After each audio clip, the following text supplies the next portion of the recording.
Hello, welcome back to another video. This is my first Fallout 4 video. I'll probably do more of them if I enjoy it. But anyway, in this video we're going to be looking at the Grandchester Mystery Mansion in Fallout 4's Nuka World DLC.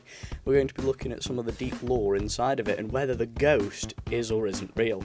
So without further ado, let's get into it.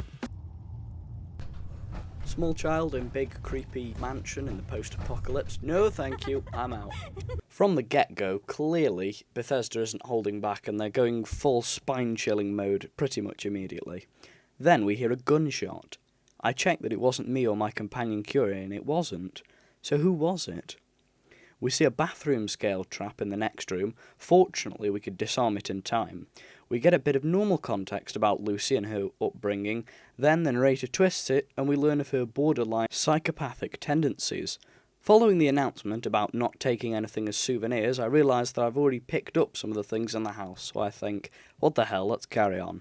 Into the next room and we can see a gunner, Major Gutsy. Despite the Mr. Gutsy's having some of the best dialogue in the game, since you don't seem to be willing to do the world a favour and kill yourself, I guess I'm going to have to do it for you. This area is under the protection of the U.S. Army. Remove yourself or be prepared to defend yourself. Are you afraid of me? You should be, because I'm going to kick your ass when I find you. Just like Liberty Prime, I am unfortunately forced to kill it. The mansion is in Nuka World, and we know that the gunners have been here, but this seems a rather strange place for them to be. There's also a line of flamethrower traps. The narrator then tells us about Lucy's possession by demons. This attraction is clearly quite old and looks as though it would have been here before the bombs dropped in 2077. So it must have been built alongside Nuka World. Perhaps John Caleb Bradburton, the inventor of Nuka-Cola, made it up. Or maybe it was already here and he capitalised on it. Regardless, we proceed to the next room. The narrator tells us that Lucy's mother, Morticia, had a psychic that suggested trying to confuse the evil spirits. Side note, I hate these cymbal-clacking monkeys. We're then told about Hannibal, Lucy's father. In the next room, we see a Protectron wearing a chef's hat, like Takahashi in Diamond City, as well as a two-eyed gunner Mr. Handy. These immediately turn hostile, while the narrator speaks of more of Lucy's tendencies. We then learn that Lucy's father Hannibal had a cane on him at all times. I loot the place first, but while doing so, I can hear a radroach. We then divulge from the main path behind a novice-locked door. It leads to a dark, candle-lit basement. The floor is wet. With blood or water? The answer to which is explained behind a novice-locked door, where we find the radroach and a pile of trader cadavers. We can tell that this is recent, as if it happened before the bombs, then they would be skeletons. Leaving this creepy site, I went back to the tour route. After dispatching a turret, we trigger a trap that we luckily miss, and the confusing architecture is finally explained to us, contradicting my theory of a drunk builder. I found the warning that the narrator gave us was quite humorous, because why would you dangle a small child over the edge of a railing? A door leads to nowhere. In the next room, we are told that the psychic's name was Madame Scarletta. As the narrator tells us that ghosts aren't real, proved by science, we see a ripple, not just on the wall, but in the area around us. After being told that there are trick candles in the room, I started looting and opened a bureau door, and the room inexplicably caught fire. In the next room, we hear a gunner Protectron speak. We see the small girl laugh, then go through a door. We are then left to deal with a gunner Assaultron and Protectron to take out. This room looks to be the gift shop. The narrator tells us all about the replica knives for kids. After looting up, we see another odd staircase, and we find a visual bug with the ceiling. Moving on, we see some frag grenade bouquets. After detonating them, we see what's apparently Lucy's room, where the narrator tells us of Hannibal's death, and then Lucy's mother, Morticia's death. A little bit late, really, but then Lucy was committed to an asylum, finally. The narrator tells us of her suicide 9 days later, a grim end to a grim history.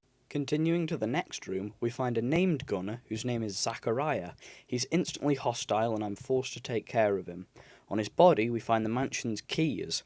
On a table next to him, we find the recipe for Nuka Punch.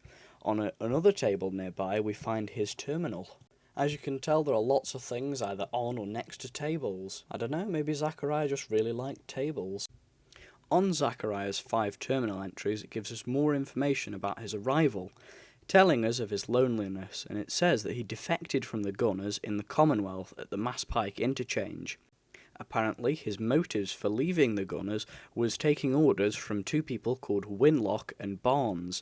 Now, if you have Macready as a companion, then you'll remember those names, as our very own Macready was a Gunner, who also served under Winlock and Barnes, and defected for the same reason. Zachariah brought his toys with him. We presume by that he means his robot. The only exception from this is the ticket robot outside. In his terminal, he also talks about victims that he'd managed to lure into his mansion, most notably a Minuteman and a family. Perhaps a room full of bodies were the remains of his victims, however they were all named Trader. We'll touch on this later. He also gives us insight into his agreement with the Nuka World Raiders, and in his final entry he talks about a malfunctioning robot that keeps laughing like a little girl. Maybe Zachariah encountered the ghost too, but didn't know. After reading the terminal, we unlocked a master lock door. We see smoke rising from the floor. Turning the corner, we see Lucy's ghost for the final time, laughing and running towards a wall. Following her, we watch her disappear. Perhaps this was some sort of hologram invented by Brad Burton to create an attraction. But if that is the case, how do we explain the room of bodies? The doors were locked, and Zachariah only had the keys to the exit. And, if he could unlock them, why would he lock them, knowing that trespassers would show up soon? And the rad roach with the bodies surely would have been an obstacle.